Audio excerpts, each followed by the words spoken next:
Hello students, आज हम chapter number 2 के अति लघुत्मक प्रश्न के कुछ न्यूमेरिकल्स हैं, जो डिफिकल्ट न्यूमेरिकल्स हैं, उनको मैं यहाँ सोल्व कर रहा हूँ। तो सबसे पहले हम जो न्यूमेरिकल प्रॉब्लम लेते हैं चैप्टर सेकंड की, वो है क्वेश्चन थर्ड। क्या कहती है न्यूमेरिकल प्रॉब्लम? आपको एक घन दे रखा है जिसकी भुजा ए है। घन की भुजा कितनी है? ए। घन के केंद्र पर आवेश, घन के केंद्र पर आवेश Q दे रखा है 1 microcoulomb. This is equal to 1 गुना 10 की घात माइनस 6 कूलम। क्लियर? और क्या निकालना है? घन के प्रत्येक फलक से निर्गत फ्लक्स फाई आपको ज्ञात करना है। ठीक है, फाई जो है वो फाइंड आउट करना है, घन के प्रत्येक फलक से निर्गत फ्लक्स। तो फिर हम इसको कैसे सॉल्व करें? तो सॉल्यूशन देखिएगा। मान लेते हैं ये हमारे पास में एक घन है और जिसकी भुजा आपको दे ही रखी है। भुजा कितनी दे रखी है? ए। ठीक है, तो ये जो है भुजा हो गई ए। इसके अंदर आवेश क्यों है? तो हमें पता है कि घन जो है वो 6 फलकों से मिलकर के बना है, 6 फलकों से मिलकर के बना है। और 6 फलकें बंद पृष्ठ का निर्माण करती हैं, और किसी बंद पृष्ठ में आवेश हो तो फिर गाउस के नियम से निकलने वाला फ्लक्स हम ज्ञात कर सकते हैं, Q अपॉन एप्सिलॉन नॉट से। तो पहली बात, घन से निर्गत फ्लक्स, घन से निर्गत फ्लक्स अर्थात 6 फलकों से, अर्थात 6 फलकों से निर्गत फ्लक्स, 6 फलकों से निर्गत फ्लक्स कितना आएगा? बराबर Q अपॉन में एप्सिलॉन नॉट। ठीक, संपूर्ण घन से कितना निकलेगा? किससे भाई? ये बात आई गाउस के नियम से, गाउस के नियम से। क्लियर? अब प्रत्येक फलक से निर्गत फ्लक्स, प्रत्येक फलक से निर्गत फ्लक्स, बोलो जब 6 फलकों से कितना निकलता है? Q upon epsilon not. तो फिर एक फलक से कितना निकलेगा? एक नियम से, बराबर Q अपॉन में 6 एप्सिलॉन नॉट। ये हमारे पास में एक फलक से निकलने वाला फ्लक्स आ गया है। लेकिन आपको सभी वैल्यूज गिवन है। बोलो क्या रखा जाए? Q की वैल्यू 1 माइक्रोकूलम, 1 गुना 10 की घात माइनस 6 कूलम, बटे में 6 गुणा में 8.854 गुणा 10 की घात माइनस 12। ठीक, ये जो है वो हमारे पास में ये वैल्यूज पुट करने पर इससे पाले, लेकिन 10 की पावर का फैसला कर लें। माइनस 12 ऊपर जाएंगे तो प्लस के 12 बनेंगे, और इसमें से हम लिख सकते हैं फाई बराबर 10 की घात माइनस 6 गुणा 10 की घात प्लस की 12 और बटे में 8.854 को हम किससे गुणा कर लें? 6 से गुणा कर लें। 8.854 किससे गुणा कर लें? 6 से। तो ये बन जाएगा हमारे पास में 6 गुणा 8.854। तो फाई इक्वल कितना रह गया? ऊपर 10 की पावर 6। ठीक है, अब आप गुणा करके इसको देख सकते हो कितनी आ जाएगी? 53.124, 53.124। अब फाई इक्वल 10 की पावर 100 को मैं सेपरेट कर लूं, अपॉन में 53.124 गुणा में 10 की पावर 4, क्योंकि 4 2 6। अब इसको हम सॉल्व करेंगे, 53.124 से 100 को विभाजित करें तो ये वैल्यू हमारे पास 1.88 गुणा 10⁴ वोल्ट मीटर आएगी। क्लियर है बात? तो इस तरीके से हम इस क्वेश्चन को कर सकते हैं। आप इसको नोट कीजिए, ये इसका आंसर आ गया। एक बार मैं फिर से इसको एक्सप्लेन कर देता हूं। आपको एक घन दिया गया था जिसकी भुजा ए दी गई थी और उसके केंद्र पर आवेश Q अर्थात 1 माइक्रोकूलम रखा गया था। पूछा क्या गया था कि इस घन की प्रत्येक फलक से कितना फ्लक्स निर्गत फ्लक्स क्या होगा, फाई की वैल्यू पूछी गई थी। लेकिन हम जानते थे कि गाउस का नियम जब हम लगाते हैं तो किसी बंद पृष्ठ से, और बंद पृष्ठ किससे बन रही है, घन की फलकों से, और फलक कितनी है घन के 6। देखो 1 2 3 4 5 बैक साइड और ये साइड 6। तो फिर हम ये भी कह सकते हैं कि घन से निर्गत फ्लक्स या अर्थात 6 फलकों से निर्गत फ्लक्स गाउस के नियम से Q/ε0। तो प्रत्येक फलक से कितना फ्लक्स निकलेगा, तो 6 का भाग दे दो इसमें, Q/6ε0। अब हमारे पास में Q की ε0 की ये वैल्यूज हैं कि नहीं है, इन वैल्यूज को आप यहाँ पर पुट कर दीजिए, कैलकुलेशन कर लीजिए और ये क्वेश्चन आपका हो गया। चलिए नोट क्लियर करेंगे, इस क्वेश्चन को नोट कीजिएगा।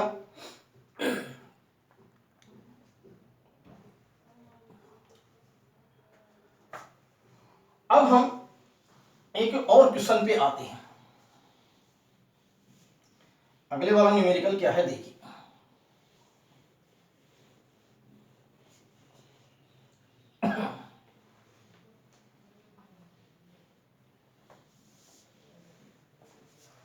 तो इस क्वेश्चन में कहा गया है कि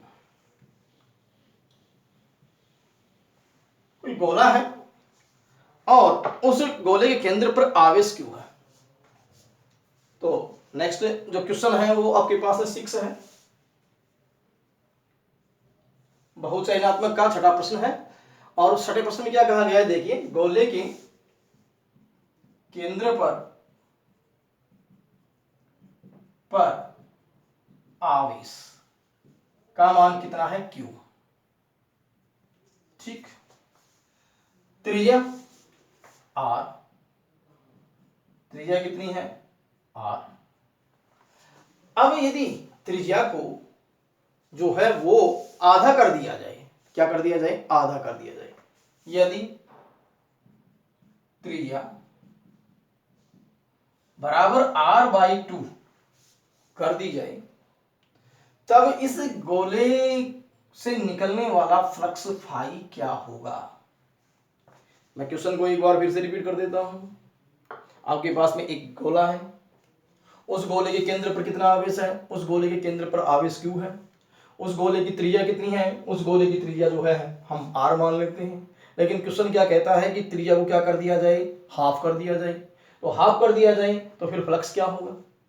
क्लियर, ये क्वेश्चन का स्टेटमेंट है और क्वेश्चन नंबर कौन सा है, ये 6 है। अब देखिएगा सॉल्यूशन दे, लगता है आपको आइडिया क्या है कि ये गोला, ये उसकी त्रिज्या R, ये आवेश Q, और त्रिज्या को फिर जो ना आधा कर दिया जाए। तो पहले तो इस स्थिति के अंदर निकलने वाला फ्लक्स, जो फ्लक्स होता है वो फाई इक्वल Q/ε0 होता है।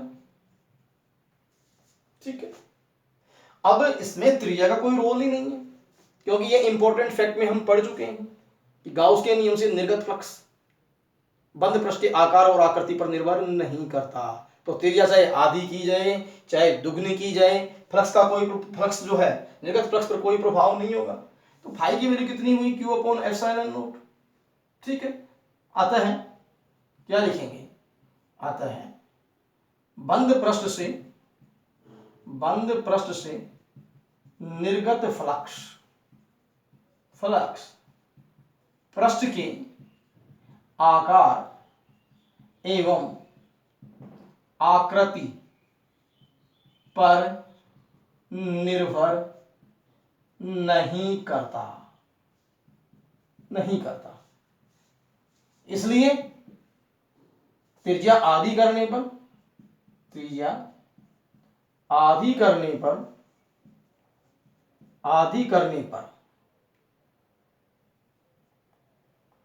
फ्लक्स अपरिवर्तित रहेगा।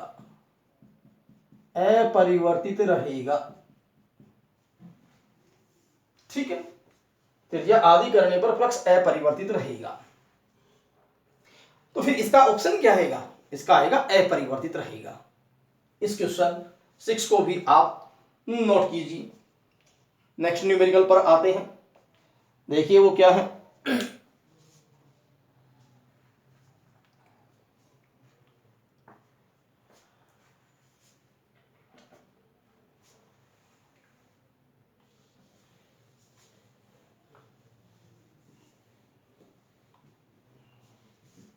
तो नेक्स्ट है कि हमारे पास में कोई एकांक धनावेश है या एकांक आवेश है, और वो एकांक आवेश जो है वो वायु या निर्वात में स्थित है, तब उससे निकलने वाला फ्लक्स क्या होगा? ठीक है, क्वेश्चन नंबर ये कौन सा है? क्वेश्चन नंबर ये 7वां है। तो बहुचयनात्मक 7वां प्रश्न क्या है? आपको दिया गया है एकांक आवेश, तो Q का मान 1 कूलम, पूछा गया है कि फ्लक्स फाई क्या होगा। ठीक है, तो फिर सॉल्यूशन करते हैं। हम ये कोई 1 कूलम आवेश ले लें, ये कोई पृष्ठ ले लें, और गाउस के नियम से फाई निकालना चाहें तो क्या लिखेंगे? Q अपॉन में एप्सिलॉन नॉट, और फाई की वैल्यू 1 कूलम बटे में एप्सिलॉन नॉट।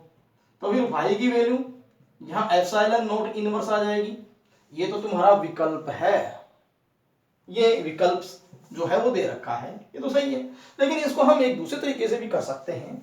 यहां देखिए, this implies phi equal 1 upon में 4 pi epsilon naught into 4 pi. क्या किया मैंने 4 पाई से ऊपर मल्टीप्लाई कर दिया और 4 पाई से नीचे कर दिया। तो क्या आप जानते हो 1 अपॉन 4 पाई एप्सिलॉन नॉट कितना होता है? कि इलेक्ट्रोस्टैटिक कांस्टेंट। तो फाई इक्वल 4 पाई, तो ऐसा कैसा आ गया, और 1 अपॉन 4 पाई एप्सिलॉन नॉट क्या लिख दिया? की। तो यदि ये ऑप्शन होता तो आप इसको भी टिक आउट कर सकते थे, लेकिन आपकी बुक में जो है एप्सिलॉन नॉट इनवर्स दिया गया है, तो फिर आप इसको इस ऑप्शन पे टिक आउट करेंगे। कौन सा क्वेश्चन हो गया ये? 7वां। इसको भी आप नोट कीजिए।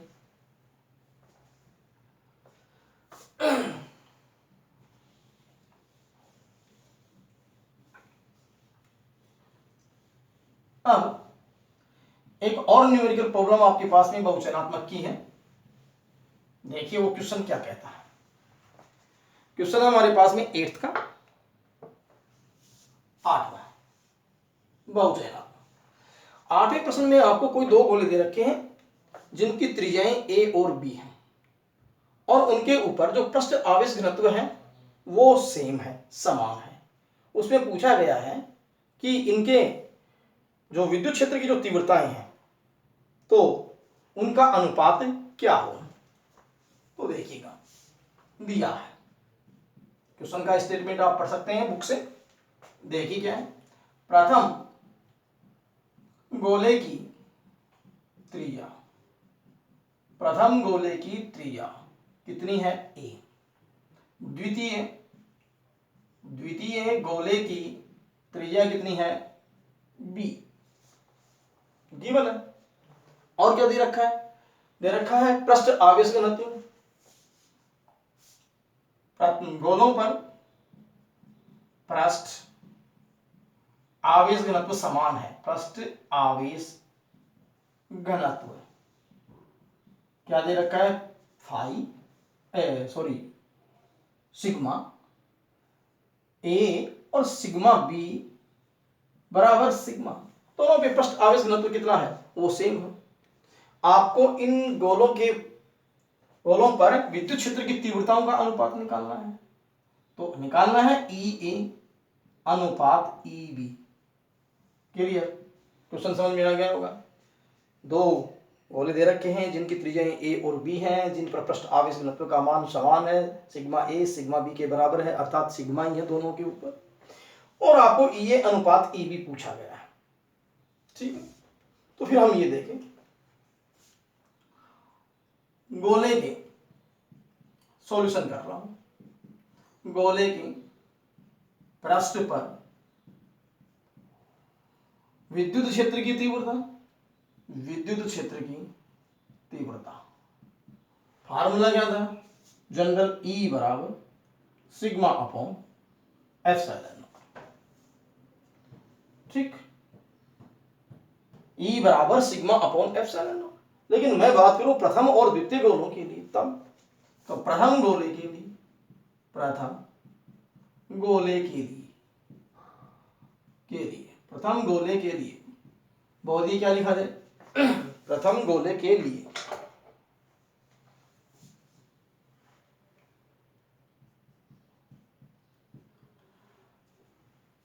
इसी फार्मूले का अनुसरण करेंगे। ई ए इक्वल सिग्मा ए अपॉन में एप्सिलॉन नॉट। लेकिन सिग्मा ए की वैल्यू सिग्मा के बराबर है सिग्मा अपॉन एप्सिलॉन नॉट। क्या ये बात इस फॉर्मूले से पता लगी? ये जनरल फॉर्मूला था, लेकिन हमने इसको पहले गोले के लिए लगाया, तो sigma A upon epsilon not लिख दिया, तो सिग्मा अपॉन एप्सिलॉन नॉट आ गया। सिग्मा ए की वैल्यू सिग्मा के बराबर है। ये बात नंबर तुम्हारे पास में एक होगी। चलो बताओ मेरे को द्वितीय गोले के लिए क्या लिखा जाए? द्वितीय गोले के लिए क्या आएगा? E B. इसी तरीके से सिग्मा बी अपॉन में कितना कर दूं? Epsilon not. सिग्मा बी की वैल्यू किसके बराबर है? सिग्मा, अगेन सिग्मा अपॉन में एप्सिलॉन नॉट। ये इक्वेशन नंबर क्या होगी? 2। लेकिन 1 डिवाइड बाई 2 अनुपात निकालना है ना, तो ई ए अपॉन में कितना हो गया? E B. This is equal to sigma upon epsilon naught upon sigma upon epsilon naught. ये वैल्यू कैंसिल हो गई, तो कैंसिल हो गई तो बच क्या गया? 1। और ई ए अनुपात ई बी कितना हो गया? 1 अनुपात 1, 1/1 भी कर सकते हैं। तो तुम्हारा जो राइट आंसर है या जो राइट ऑप्शन है वो होगा 1:1, 1 अनुपात 1। तो एक बार मैं फिर से रिपीट कर देता हूं। देखो गोलों की त्रिज्याएं दे रखी हैं, दोनों पर समान पृष्ठ आवेश घनत्व दे रखा है, इनके पृष्ठ पर विद्युत क्षेत्र की तीव्रताओं का अनुपात पूछा गया है। हमें पता है गोले के पृष्ठ पर विद्युत क्षेत्र की तीव्रता E बराबर सिग्मा अपॉन में एप्सिलॉन नॉट होती है। तो प्रथम गोले के लिए E बराबर इतना, द्वितीय गोले के लिए इतना। तो फिर ऐसी स्थिति के अंदर जो है हम ये निकाल सकते हैं। तो ये जो गोले आपको दे रखे हैं ये चालक गोले हैं। उन चालक गोलों के कारण जो है उनके पृष्ठ पर विद्युत क्षेत्र की तीव्रताओं का अनुपात पूछा गया है। तो अब आप इसे भी नोट कर सकते हैं।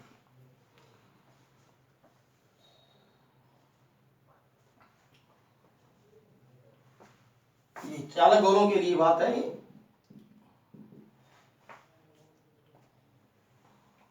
अब हम एक और न्यूमेरिकल पे आते हैं। देखिए इसमें क्या दिया गया है।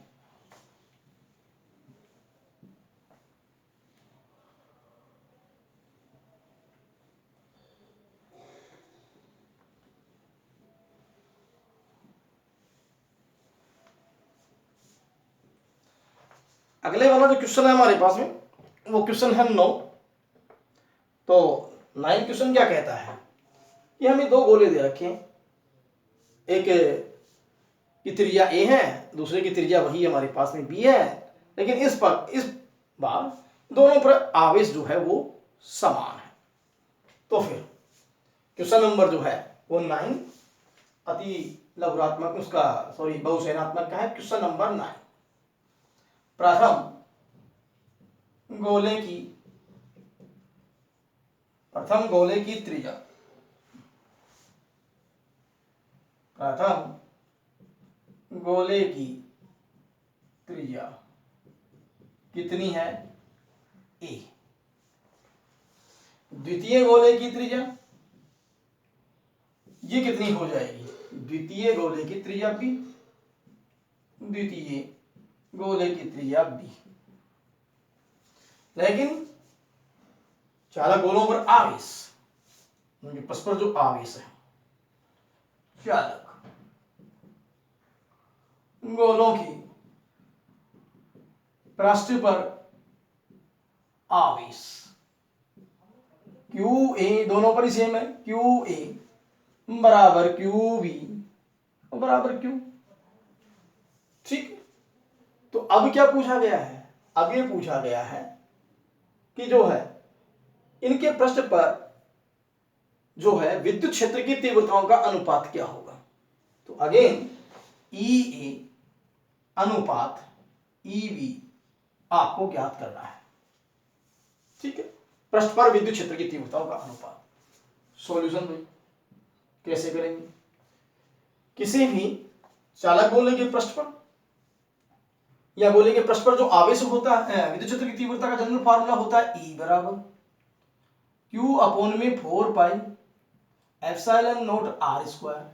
इसे हम लिख सकते हैं KQ अपॉन में R स्क्वायर यदि R उसकी त्रिज्या हो। बताइए प्रथम गोले के लिए, प्रथम गोले के लिए इस फार्मूले को हम लागू कर दें। कैसे लागू करेंगे देखिएगा। प्रथम गोले के लिए कितनी है त्रिज्या? ए है, तो फिर ई ए विद्युत क्षेत्र की तीव्रता ई ए, के का के होगा क्यू ए अपॉन में पहले की त्रिज्या ए स्क्वायर।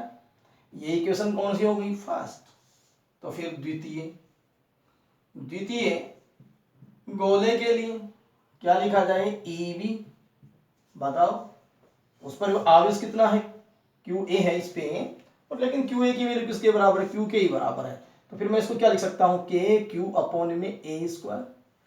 इन सिमिलर वे के क्यू बी अपॉन में कितना कर दिया जाए? B square. लेकिन क्यू बी की वैल्यू भी किसके बराबर है? क्यू ए के, क्यू के, तो के क्यू अपॉन में बी स्क्वायर। ये इक्वेशन नंबर फर्स्ट, ये इक्वेशन नंबर सेकेंड। दोनों गोलों पर आवेश का मान सेम है, लेकिन त्रिज्याएं भिन्न होने के कारण इन गोलों की विद्युत क्षेत्र की तीव्रताएं ऐसे लिख सकते हैं। क्या किया जाए? एक को भाग कर दिया जाए किससे? 2 से, क्योंकि अनुपात चाहिए। तो फिर ई ए अपॉन में ई बी इक्वल में के क्यू अपॉन में ए स्क्वायर, अपॉन करेंगे तो फिर बी स्क्वायर ऊपर चला जाएगा, अपॉन में के क्यू से के क्यू क्या हो जाएगा? कैंसिल। तो फिर ई ए अपॉन ई बी, और ये वैल्यू हमारे पास में कितनी रह जाएगी? बी स्क्वायर अपॉन में ए स्क्वायर। दिस एम्प्लाइज ई ए अनुपात ई बी। बोलो क्या लिखूं? कितना अनुपात आ गया? अनुपात आ गया बी स्क्वायर अनुपात ए स्क्वायर। ये तुम्हारा करेक्ट ऑप्शन है। इस पर आपको टिक आउट करना है। विद्युत क्षेत्र की तीव्रताओं का जो अनुपात होगा वो उनकी त्रिज्याओं के व्युत्क्रमानुपात में होगा। देखिए ई के संगत ए स्क्वायर यहाँ जा रहा है, ई बी के संगत ई बी स्क्वायर यहाँ आ रहा है, तो फिर ई ए अनुपात ई बी बराबर बी स्क्वायर अनुपात ए स्क्वायर। कौन सा क्वेश्चन हो गया ये हो गया तुम्हारे पास में क्वेश्चन नंबर 9। किसका? बहुचयनात्मक का। नोट कीजिए इसको भी।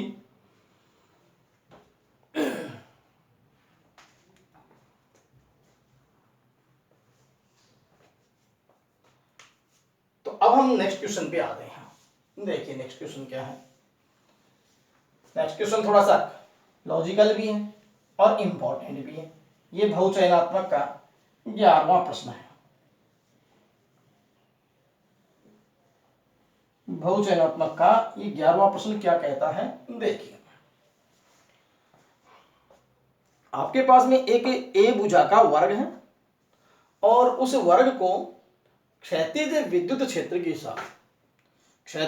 क्षेत्र के साथ तल से 30 डिग्री कोण पर रखा गया। कितने डिग्री कोण पर रखा गया? 30 डिग्री कोण पर रखा गया।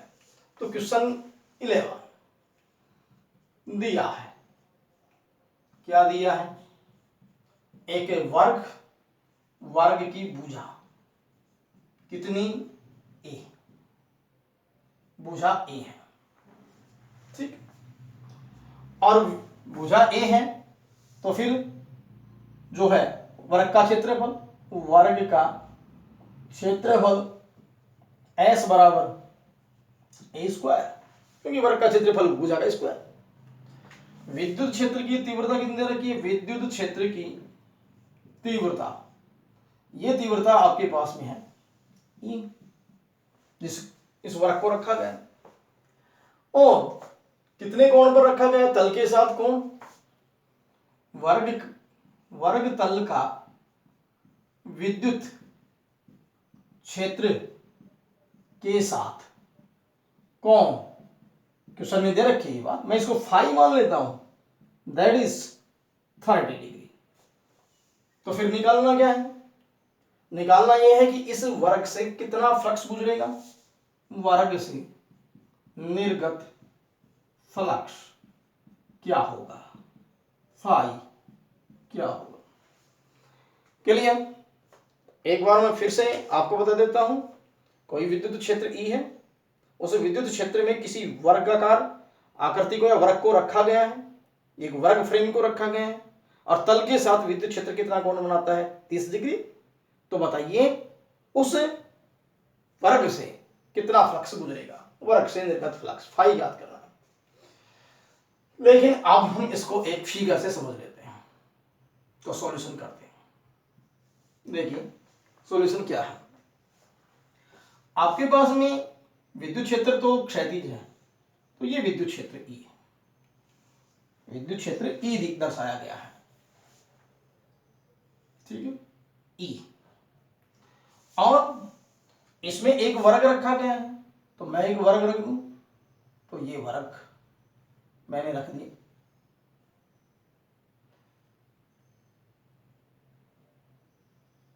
ये वर्ग रखा, लेकिन ये विद्युत क्षेत्र जो है वो तो इस डायरेक्शन में काम कर रहा है, लेकिन इसका जो तल है, किसका? वर्ग का तल, तो फिर मैं ये वर्ग के तल पर एक लाइन ले लूं और वर्ग का तल जो है वो इस विद्युत क्षेत्र से कितने का कोण बनाता है? ये कोण बनाता है फाई इक्वल 30 डिग्री। ठीक है, एक बार फिर से इस बात को देखिए। ये जो आपके पास में, सपोज कीजिए कि हमारे पास में ये एक वर्ग है और ये जो है क्षैतिज क्या है? विद्युत क्षेत्र है, और ये मैंने इस वर्ग के ऊपर लाइन खींची और ये लाइन जो है वो इस विद्युत क्षेत्र के साथ कितना कोण बना रही है? 30 डिग्री। और इसकी भुजा आपको दे रखी है, बताइए कितने दे रखी है? A। लेकिन ये इस वर्ग का अभिलंब है, ये वर्ग का अभिलंब n कैप। लेकिन एक बात है, ये कोण जो है, जो हम फ्लक्स की परिभाषा लेते हैं और उसमें जो कोण होता है वो अभिलंब और किसके? विद्युत क्षेत्र के बीच कोण होता है। इसका मतलब हमें ये कोण थीटा चाहिए, न कि हमें फाई। तो फिर ये हमारे पास में जो है कोण कितना आएगा? तो फिर करते हैं हम सॉल्यूशन। फ्लक्स फाई बराबर E डॉट एस, एस क्या है? क्षेत्रफल। फाई बराबर ई एस कॉस थीटा के लिए। अब आपको एस की वैल्यू तो दे रखी है, तो कितनी दे रखी है? ए स्क्वायर। तो phi equal E A square. अब हमें थीटा चाहिए, तो थीटा कैसे लिखा जाए? तो कॉस थीटा। थीटा की वैल्यू हमारे पास में कितनी आएगी? 90 माइनस 5। यहां मैं लिख देता हूं चूंकि थीटा बराबर 90 माइनस 5। यही चीज यहां पर समझने की है, ठीक? कैसे? ये जो कोण आता है E और S के बीच में, ये किसके साथ बनता है? ये बनता है अभिलंब और विद्युत क्षेत्र के बीच में। अब ये अभिलंब है तो ये पूरा कोण 90 डिग्री हो गया। अब 90 में से मैं ये फाई घटा दूं तो फिर कोण थीटा बच गया कि नहीं बच गया? इसलिए फॉर्मूले के अंदर जब हम phi equal E S cos theta करेंगे तो इस थीटा से हमारा मतलब क्या है ये समझना जरूरी है। और ये थीटा क्या होता है? ये होता है उस क्षेत्रफल के अभिलंब और विद्युत क्षेत्र के बीच कोण, उस पृष्ठ के अभिलंब और विद्युत क्षेत्र के बीच कोण। हमें फाई नहीं चाहिए, हमें चाहिए अभिलंब और विद्युत क्षेत्र के बीच कोण। तो वो कोण थीटा हम कैसे निकालेंगे? अभिलंब पूरा कितने का है? 90 डिग्री का, तो फाई उसमें से घटा दे। तो फिर हम यहां पर लिख सकते हैं phi equal E A square cos 90 minus 30। Phi की वैल्यू दे रखी है आपको, दे रखी 30। और phi equal E A square cos 60 degree, और कॉस 60 1/2। तो phi equal E A square into 1/2। इसलिए फाई की वैल्यू कितनी आ गई? E A square upon 2। This is correct option, ये करेक्ट ऑप्शन होगा। तो ये क्वेश्चन इंपॉर्टेंट बन जाता है, क्योंकि यदि हम ये भूल कर लें कि ई एस कोस थीटा की जगह 30 रख देंगे तो फिर ये गलत हो गया, क्योंकि अगले ने अभिलंब के साथ तो कोण दिया ही नहीं। किसके साथ कोण दिया? तल के साथ। जबकि आपको किसके साथ कोण चाहिए? अभिलंब के साथ। तो फिर हमें 90 में से ये तल के साथ वाला कोण क्या करना पड़ेगा, घटाना पड़ेगा, जिससे कि अभिलंब के साथ वाला कोण आ जाए। बस यही यहाँ पर ये थोड़ी सी ट्रिक है इस क्वेश्चन के लिए कि हम जो है 30 को नहीं लेकर के और 90 माइनस 30 अर्थात 60 डिग्री को लेंगे। तो ये 11th क्वेश्चन हो गया, इसको भी आप नोट कीजिएगा।